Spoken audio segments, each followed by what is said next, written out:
This is the trending news. On May 3rd, 2025, Gabon got a new president, President Brice Oligui Nguema. That's the name of the new president. You all remember that in 2023, military took over Gabon. So in this inauguration, this new president was inaugurated into office on 3rd of May 2025. And in this inauguration, many heads of states and country presidents were present, except Captain Ibrahim Traore. Let me give you a background story about this event so that you can catch up with the story happening in Gabon. Brice Oligui Nguema led a coup to overthrow the president. That president was Ali Bongo Ondimba. That was the president that led with military. So this new president promises to restore power to the people or to the citizen. So in this inauguration that happened in Gabon on 3rd of May this year, 2025, it was the vice president of Burkina Faso that represented the president. You know, the president is Captain Ibrahim Traore. So when the vice president was mentioned as the person representing Captain Ibrahim Traore, the crowd cheered in so much excitement when the vice president of Burkina Faso was introduced as the representative of Captain Ibrahim Traore. Other African heads were there, other African presidents were there, but they sat unnoticed. This is to tell you that, you see, Captain Ibrahim Traore is well loved even in his country and outside his country. Though the absence of this president of Burkina Faso is seen as a message, it could be a shift in alliance and a deeper debate about the future. His presence would have suggested otherwise, like solidarity and mutual recognition. So let me allow you guys as to watch and enjoy this video. On May 3rd, 2025, Gabon marked a pivotal moment as Brice Oligui Nguema was officially inaugurated as president following his transitional leadership after the military takeover in 2023. The inauguration ceremony was held in Libreville, bringing together national dignitaries, security forces, and selected international envoys. The event symbolized not only the formalization of Oligui's leadership, but also the start of what many hope will be a new political chapter for Gabon, after decades under the Bongo dynasty. The event had in attendance several heads of states, but one person that was absent was Captain Ibrahim Traore. Oligui Nguema, a former head of the Republican Guard, led the coup that ousted President Ali Bongo Ondimba, promising to restore order, fight corruption, and return power to civilians. His inauguration speech emphasized national unity, economic reform, and sovereignty, touching on themes of independence from foreign influence. A message that resonates across Africa amid rising anti-French sentiment. However, the ceremony also raised questions about the timeline for democratic elections and the role of the military in Gabon's political future. While many celebrated the end of the Bongo era, regional leaders and observers are watching closely to see whether Oligui's administration will deliver on its promises or entrench military rule. Despite Captain Traore's absence at the event, the crowd went wild when the vice president of Burkina Faso was introduced as his representative, while other African heads of states sat unnoticed. In African politics, where symbolism and presence often carry as much weight as policy, the absence of a key leader at a major event can send shockwaves far beyond the ceremony itself.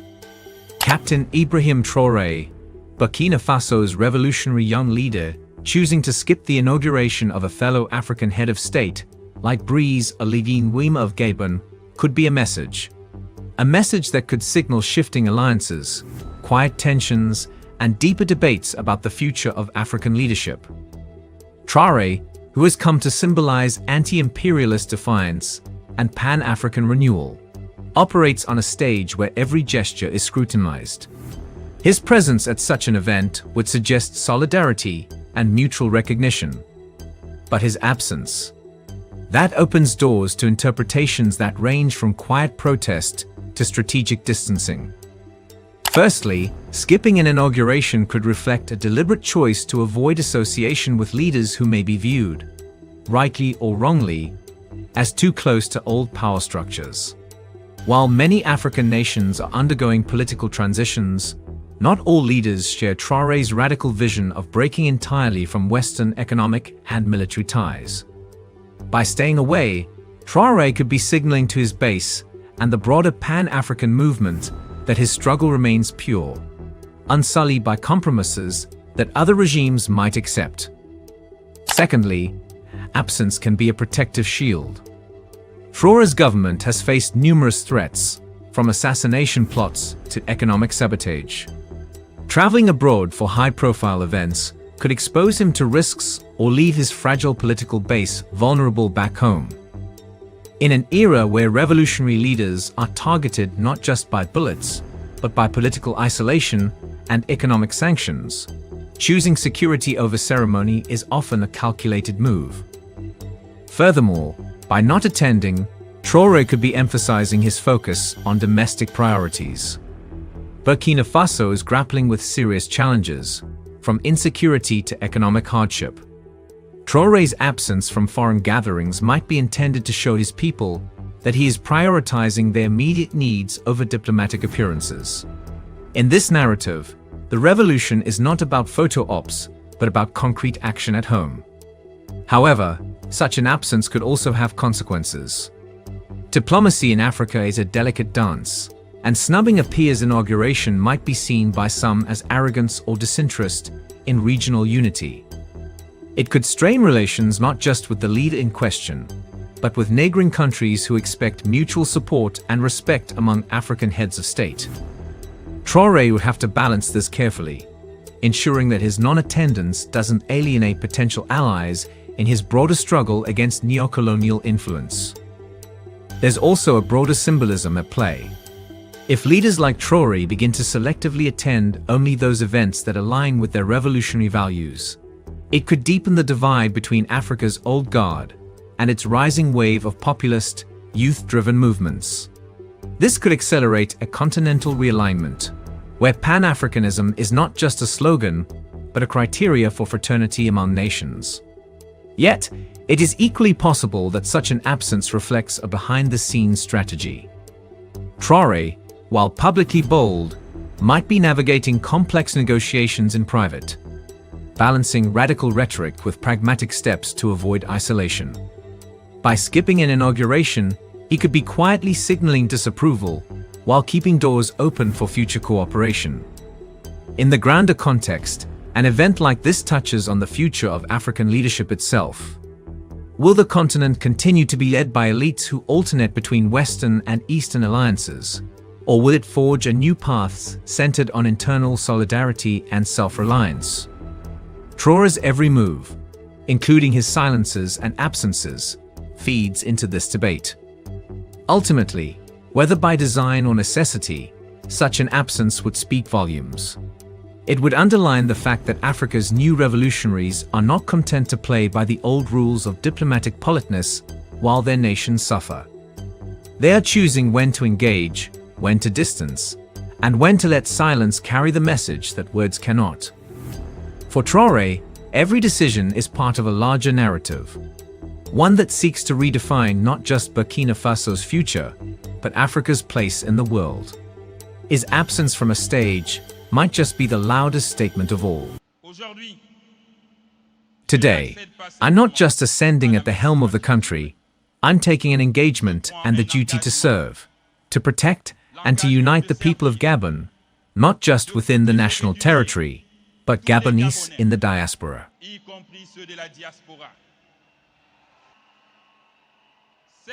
That's the true essence of my swearing in today. The mandate that is starting today belongs to you. The political projects I have presented belongs to us. It's redesigning a different Gabon with all our aspirations. People of Gabon, my fellow compatriots, I wish to express my sincere gratitude to the people of Gabon. To our neighboring countries and international organizations who accompanied us during this transition process. Thank you to all the heads of states and heads of governments. I want to take this opportunity to thank all the heads of states and governments who are present here too, and those who could not make it here.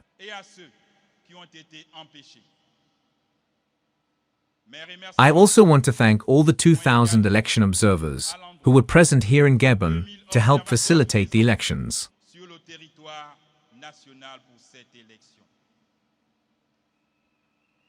My fellow compatriots, ladies and gentlemen, the election of the President of the Republic puts an end to the transition process and marks the beginning of the return to the constitutional order.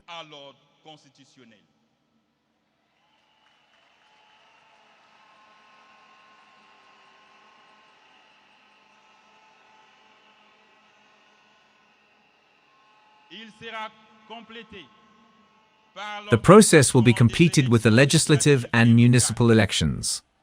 To that effect, a twin election, legislative and municipal, will take place on the 27th of September and the 11th of October 2025 respectively.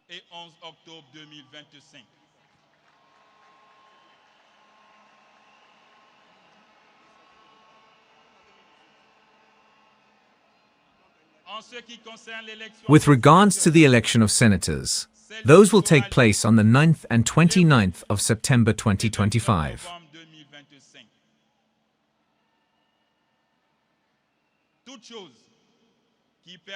We will do everything within our means to install the elected members of Parliament on the 4th of November for the National Assembly and the 5th of December for the Senate.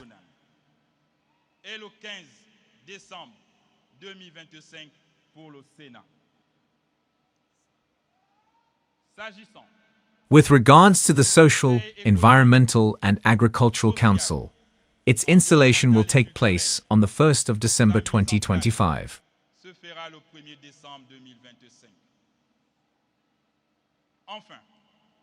To conclude, the constitutional judges that were appointed on the 19th of December will be sworn in on the 23rd of December 2025.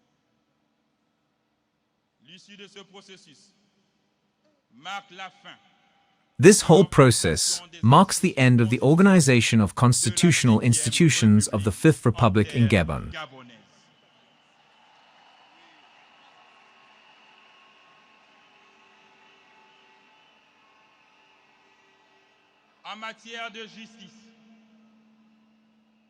With regards to justice, the good book teaches us that justice is the heir of the nation.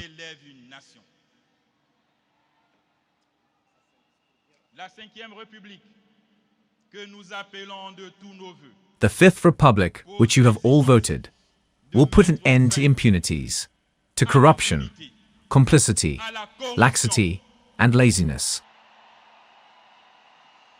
À la cupidité,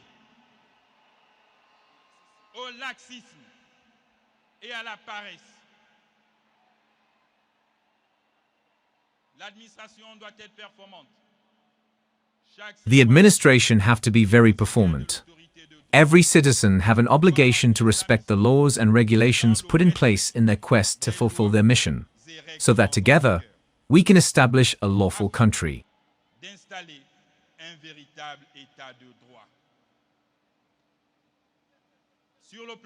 In the social domain, I'm very conscious of the fact that the expectations are many. Health, education, access to water and energy,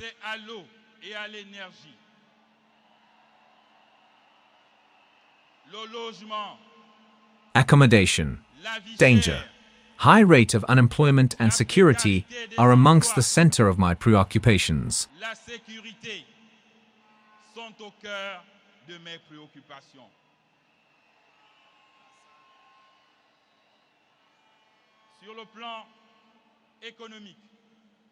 In the economic domain, Gabon remains a land of opportunities, open to welcome every investor.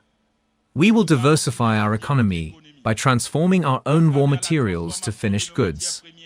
The state will put in place measures that will lead to the employment of the youths. Des mesures incitatives en faveur de l'employabilité des jeunes. Dans le domaine des infrastructures, In the domain of infrastructure, we have to rebuild our industrial sectors, develop services, and create jobs. et créer les emplois. Bâtir des infrastructures Construct good de qualité infrastructures, from roads to seaports, airports, and energy companies, are all the actions we need to take. sont autant d'actions qu'il faut à l'évidence mener. Excellences, Mesdames et Messieurs, Your Excellencies, ladies and gentlemen, heads of states and governments, I wish to affirm and reassure you all that Gabon is determined to make its voice heard in the midst of other countries. dans le concert des nations.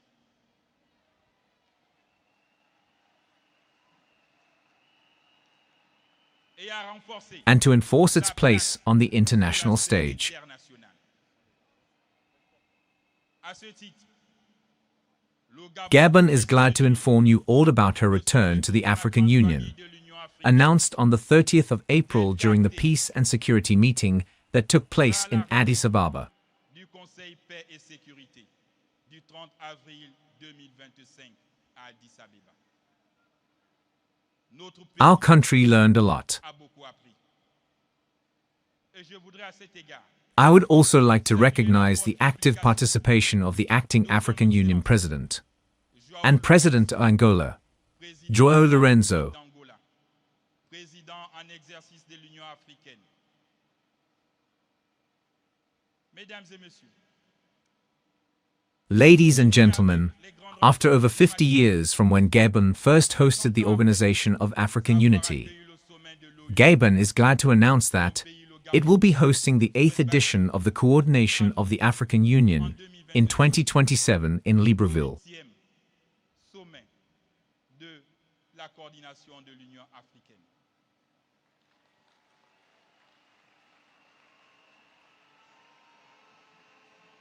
De plus, Also, in 2030, Gabon will be carrying the flames of the 22nd edition of the Francophonie, which will be hosted in Libreville. ici à Libreville,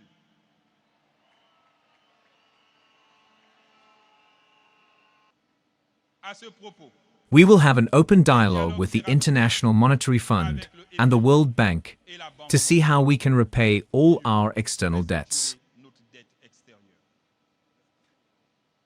Gabonaises, Gabonais, mes chers compatriotes, My fellow compatriots, as we turn a new leaf of togetherness, I want you all to know that, despite the complicity happening right now, I urge you all to dream big.